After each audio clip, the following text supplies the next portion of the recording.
Պարոն Դանիելյան, ես կրկնում եմ, ամեն մի տնտեսվարող ունի ուրույն պատմություն։ Ես բոլոր տնտեսվարողների հարցերով նախկինում զբաղվել աջակցել եմ, բայց ուզում եմ ես այս ամբիոնից հայտարարեմ, որ որոշների հարցով ու խնդիրներով չեմ զբաղվելու ու հիմա կասեմ ինչի։ Ունենք երկու տիպի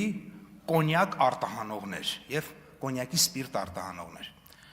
Ընկերություններ, որոնք վերջին 3-4 տարիներին տասնյակ հազարավոր տոննաներով, ընկերություն կա, որ 100,000 եւ ավելի տոննա, 3 տարիներ իրար հետ խաղող է մթերել։ Ես այդ ընկերության կողքը կանգնած եմ։ Տասնյակ հազարավոր տոննաներ մթերողների հետ կանգնած եմ։ Կան ընկերություններ, որոնք վերջին 3 տարում խաղող չեն մթերել, բայց չգիտես ոնց միլիոնավոր լիտրերով կոնյակի սպիրտ են ուզում արտահանեն։ Այ ես իրանց հետ պրոբլեմ ունեմ։ Եվ այդ ում սպիրտն են արտահանում, եթե մեր գյուղացու խաղողը չեն մթերում։ Ինչի պետք է իրանց կողքը մենք կանգնենք։ Այդ ում սպիրտն են իրանք արտահանում։ Այսինքն գյուղացու խաղողը չեն մթերում, ինչ որ մեկի սպիրտը առնում, բերում տանում են, մի հատ էլ պետք է կողքները կանգնենք։ Այ իրանց կողքը չեմ կանգնելու, եւ իսկ նա, ով հայ գյուղացու խաղողը առնում է, մինչև վերջ իր կողքը կանգնած եմ։ Ես էլ ու կոչ եմ անում, դուք էլ իմ հետ գաք, գնանք այդ հարցերը լուծենք։ Իսկ նրանք, ովքեր որ խաղող չեն մթերում, ու ես իմ ինչով են զբաղված, կներեք իրանց հարցը, դա մեր հարցը չի, ընդհակառակը իրանց գործունեության արդյունքում մեր կոնյակի անունն են գնում, մեր պետության անունն են գնում։ Ինչ վերաբերվում է ավտոմեքենաներին, դուք շատ լավ գիտեք, որ մենք Արժույթի միջազգային հիմնադրամի հետ բանակցեցինք, հունվար ամսվա հնարավորությունը ստացանք։ Դրանից ավել ստանալու հնարավորություն չեղավ, որովհետև ի սկզբանե դա նախատեսված չէր, այսինքն այդ մարդիկ, երբ որ այդ ավտոների մեքենաները պատվիրում էին, իրանք գիտեին, որ չի լինելու։ Այդ հետո է այդ հնարավորությունը առաջացել։ Շնորհակալություն։ Շնորհակալություն, հարցի քննարկումն ավարտվեց։ Քննարկում ենք կառավարության ներկայացրած Հայաստանի Հանրապետության դատական օրենսգիրք սահմանադրական օրենքում փոփոխություններ եւ լրացումներ կատարելու մասին եւ հանրային ծառայության մասին օրենքում լրացում կատարելու մասին օրենքների նախագծերի փաթեթը երկրորդ ընթերցմամբ եւ ամբողջությամբ ընդունելու մասին հարցը։ Հիմնական զեկուցող Արդարադատության նախարարի տեղակալ Տիգրան Դադոնց, համեցեք պարոն։ Շնորհակալություն։ Ազգային ժողովի հարգարժան փոխնախագահ, հարգելի գործընկերներ, հիշեցնեմ, որ նախագծով մի շարք փոփոխություններ են առաջարկվում դատավորների ընդհանուր ժողովի էթիկայի եւ կարգապահական հարցերի հանձնաժողովի վերափոխման եւ դրա արդյունավետության բարձրացման ուղղությամբ, քանի որ նախագիծը մանրամասն քննարկվել եւ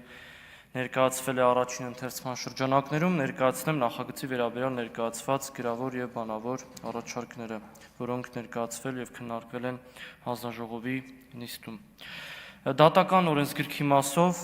առաջարկները հետևյալներն են, քանի որ էթիկա եւ կարգապահական հարցերի հանձնաժողովի կազմում ներգրավում են նաև վերաքննիչ եւ վճռաբեկ դատանի դատավորները, առաջարկվել է նախագծում հստակեցնել, որ էթիկայի եւ կարգապահական հարցերի հանձնաժողովի անդամ ընտրվելու պայմանները, այն է դատավորի պաշտոնում առնվազն 3 տարվա աշխատանքային փորձ, ինչպես նաև վերջին 2 տարվա ընթացքում կարգապահական պատասխանատվության ենթարկված չլինելու պահանջը վերաբերում են բոլոր ատյանի դատավորներին։ Հանձնաժողովի դատավոր չհանդիսացող անդամների հանրային հաշվետվողականությունը բարձրացնելու նպատակով առաջարկվել է սահմանել, որ նրանք նույնպես պարտավոր են կոռուպցիայի կանխարգելման հանձնաժողովին ներկայացնել իրենց պարտականությունները ստանձնելու, դադարեցնելու եւ տարեկան հայտարարագրեր։ Կարգավորվել է վարույթ հարուցող մարմինների միջև հաղորդակցության հարցը այն դեպքերում, երբ նրանցից որևէ մեկը հաղորդման հիման վրա վարույթ չի հարուցում, հստակեցումներ են արվել ոչ դատավոր անդամների վարքագծի կանոններում, կարևոր լրացում է արվել առ այն, որ ոչ դատավոր անդամների ընտրության դեպքում դատական իշխանության կայքում հրապարակվելու է ընտրված թեկնածուի բարեվարկության եզրակացության եզրափակիչ մասը։ Նախագծի անցումային դրույթներում նաև հստակեցվել է, որ նախագծի ընդունվելուց եւ ուժի մեջ մտնելուց հետո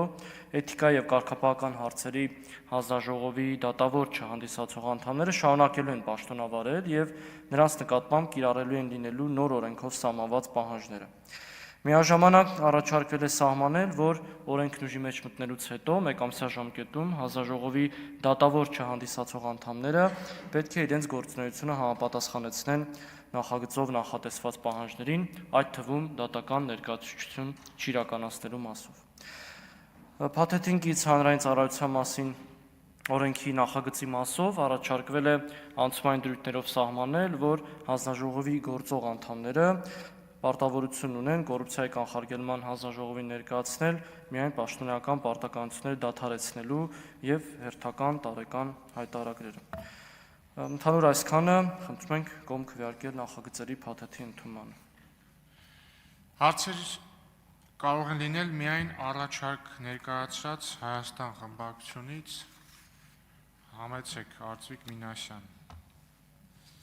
Պարոն Դադունց, դուք չանդրադարձաք առաջարկներին, թեև խոսքի սկզբում ասեցիք, որ անդրադառնալու եք, բայց ուզում եմ երեք առաջարկներից երկուսի մասին խոսել, գլոբալ սկզբունքային առաջարկներից, մեկը վերաբերում է նրան, որ դուք փոփոխություն եք իրականացնում եւ առաջարկում եք, որ ոչ դատավոր անդամները, օրինակ փաստաբանները, որոնք ներգրավված են էթիկա եւ կարգապահական հարցերի հանձնաժողովում, դադարեցնեն իրենց փաստաբանական գործունեությունը եւ վկայակոչել եք Վենետիկի հանձնաժողովի կարծիքը բարեփոխումների վերաբերյալ, սակայն Վենետիկի հանձնաժողովը ամրագրել է մոտեցում, ըստ որի այնուամենայնիվ որևէ խմբի ոչ դատավոր անդամների կամ դատավոր անդամների միակ քվեարկությամբ չպետք է որևէ հարց որևէ որոշում կայացվի։ Այդ մոտեցումն է առաջարկել։ Դուք մի կողմից վկայակոչում եք սա, բայց մյուս կողմից նույն համառությամբ թողել եք, որ 3 դատավոր ոչ օրինակ ոչ դատավոր հանձնաժողովի կազմով կարգապահական վարույթ հարուցվի։ Ինչպես կբացատրեք նաև մեր առաջարկությունը մերժելու այս ձեր դիրքորոշումը։ Շնորհակալ եմ։ Պարոն Մինասյան, չներկայացրեցի ձեր առաջարկները, քանի որ դրանք չէին ընդունվել եւ նախագիծը չէր խմբագրվել այդ առումով, բայց մենք հանձնաժողովի նիստում մանրամասն քննարկել ենք, դուք կարծես ներկա չէիք եւ նաեւ տվել ենք բարձաբանումներ, թե ինչու դրանք չեն ընդունվել, անդրադառնամ դրանց հակիրճ, ոչ դատավոր անդամների կողմից դատական ներկայացուցիչություն դադարեցնելու պահանջը դրվել է այն հիմնավորմամբ, որ մենք ուզում ենք բացառենք հնարավոր շահերի բախումները կարգապահական հարցերի հանձնաժողովում, որովհետև փաստաբանները, որոնք լինելու են եւ կան այդ հանձնաժողովում, նրանք որոշումներ են կայացնելու, մասնակցելու են քվեարկությանը դատավորների կարգապահական վարույթների հետ կապված եւ պետք է մենք վստահ լինենք, որևէ կաշկանդող ուրեմն հանգամանք չկա նրանց որոշումների կայացման հարցում, որովհետև այս դեպքում մենք խնդիրներ կունենանք այդ որոշումների լեգիտիմության հետ։ Նրանք չեն զրկվելու իրենց փաստաբանի կարգավիճակից, բայց ստիպված են լինելու հանձնաժողովի ուրեմն պաշտոնի պաշտոնավարման ժամկետի ընթացքում այդ գործերով չզբաղվել։ Եվ երկրորդ հարցին անդրադառնամ ձեր արձագանքից հետո։ Արձագանք։ Մենք նաև առաջարկել էինք լուծում հնարավոր կորպորատիվիզմի դրսևորումը բացառելու համար, այն է, որ նման անդամը, եթե ունի շահերի բախում կամ որևէ